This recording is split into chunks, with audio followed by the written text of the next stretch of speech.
गिबियावनो बयखौबो बड' निउस इउटुब चेनेलनि गोदान खौराङाव बरायबाय। नोंथांमोननि थाखाय बे समाव माखासे खौरां लाबोदों। भिडिअखौ जोबजासे नायलांनो दाबाव आरो चेनेलाव गोदानब्ला अन्नानै साबस्क्राइब खालामना बेल आइकनआ अलाव होनानै ला आरो भिडिअखौ लाइक कमेन्ट शेयार खालामनो गुरै खावलायबाय। दानिया फैदो दिनैनि खौराङाव। गिबि खौराङाव दङ क'क्राझार जिल्ला ट्रेन्सपर्ट बिफाननि बानजायनायाव हादरारि लामा सांग्रांथि जौ रैखाथि सप्ता हाबाफारि बानजायदों। बे लामा सांग्रांथि जौ रैखाथि सप्ता हाबाफारि बानजायनायजों लोब्बा लाखिनानै मोनसे मटर साइकेल हानजा सुनाय हाबाफारि बानजायनाय जायो।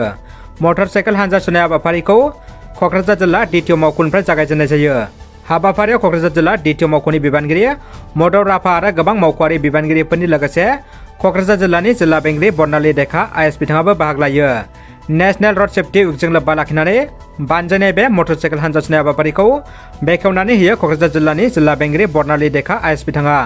चिरां जिल्ला धालिगाव थानानि साखाथि गेवलां फोथाराव जिल्ला बिथांखि बेंगिरि आफाद आरो चिरां आसाम रायजोआरि गामियारि जौ बिथांखिनि बानजायनायाव बे बोहैथि दाननि खालार 10 निफ्राय 12 खालारसिम मेहेरगोनां 2023 बोसोरनि थाखाय असमि दमासि मेला खुंदों। बे मेलायाव दिन्थिफुंनायजों लोगोसे गावारि आखाइजों बानायनाय मुवा बेसादनि बायलाय फानलाय दिन्थिफुंनायनि मेला खुंनाय जायो। दिनैनि असमि दमासि मेलाखौ बेखेवनानै होफैदों चिरां जिल्ला एसिस्टेन्ट कमिशनार नबजित भगवती बिथाङा। 18 बोसोर बैसोनि सुमिला बसुमतारिया गोमानानै दङ। क'क्राझार जिल्लानि सिङाव थानाय सालाकाथि 2 नं मुराबारि गामिनि थागिबि बिफा सन्जय बसुमतारि आरो बिमा रिना बसुमतारिनि अनजालि फिसाजो सुमिला बसुमतारिया थांनाय 8 जानुवारि खालि न'निफ्राय फुंनि 10:30 रिंगासोआव क'क्राझार टाउनाव ओंखारलांदोंमोन। सानजौफु 12:30 रिंगायाव न'फारसे फैफिननाय समाव सालाकाथि ओनसोलनिफ्राय गोमायो। न'खरनि सुबुंफ्रा फोरमायनाय बायदिब्ला सालाकाथि पुलिस थानायाव मिसिं रिपर्ट होदोंब्लाबो दासिमाव जेबो खौरां मोननाय जायाखै। लोगोसे खाथि खालानि लोगोफोरनाव खौरां लादोंब्लाबो जेबो खौरां मोननो हायाखै। बेनिखायनो सोरबाफोर सुमिला बसुमतारिखौ नुबाय बायोब्ला सावगारि होनाय जानबुं नम्बराव आबुं खौरां हरनो थाखाय खावलायदों। दानिया फैदो गुबुन मोनसे खौराङाव। गिबि खेबनि थाखाय BTC खुंथायनि आइजो आरो गथ'सा जौगां बिफाननि बानजायनायाव बड'लेण्ड माहारियारि सांग्रांथि मिरु बेखेवदों। दिनै क'क्राझार सोहोरनि वार्ड नं 5 बिवेकानन्द पथनि रामकृष्ण मन्दिरनि साखाथियाव BTCनि एम गौतम दास बिथाङा बे बड'लेण्ड माहारियारि सांग्रांथि मिरुखौ बेखेवनानै होयो।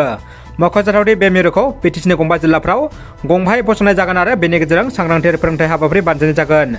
बे मिरुनि गेजेरजों नगैजायै रान्दि बैसो जानाय आइजो, आथोनारि गाग्लोबजानाय, फेग्रा मुवाजों गादबजानाय, जायखिजाया जाथायजों बोलि जानांनाय, देहायारि लोरबांथि गोनां, मेलेमारि जेंना गोनां, लाइमोन सुबुंफोर, गुबुन गुबुन जायगानि आरो गुबुन गुबुन जेंनाजों सौसिनांनाय सुबुंफोर, गुबुन गुबुन हारिनि गुबुन गुबुन रोखोमनि गुबुन गुबुन जेंनाजों मोगा मोगि जानांनाय सुबुंनि सायाव सांग्रांथि फोरोंथाय एबा गियान होनाय जागोन।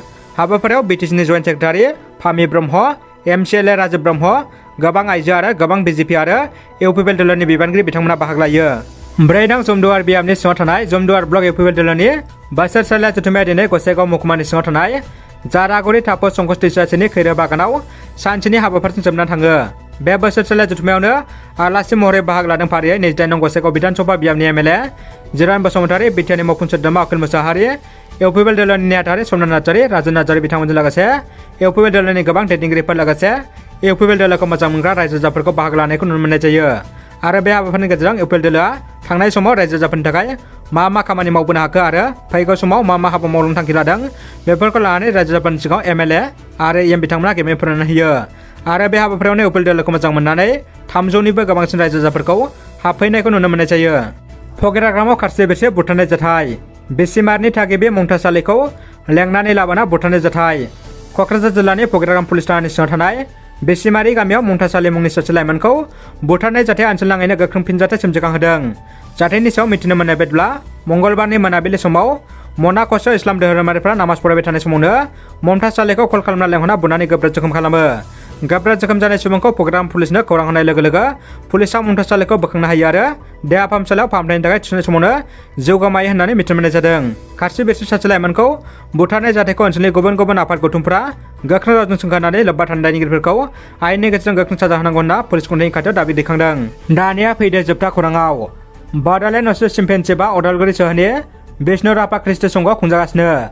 9थि बड'लेण्ड नसुं चेम्पियनशिप 2022 आरो 2023 10-14 आरो 13 जानुवारि सानथामनि थाखाय हाबाफारि लानानै उदालगुरि सोहोरनि विष्णु राभा कृष्टि संघआव खुंजागासिनो।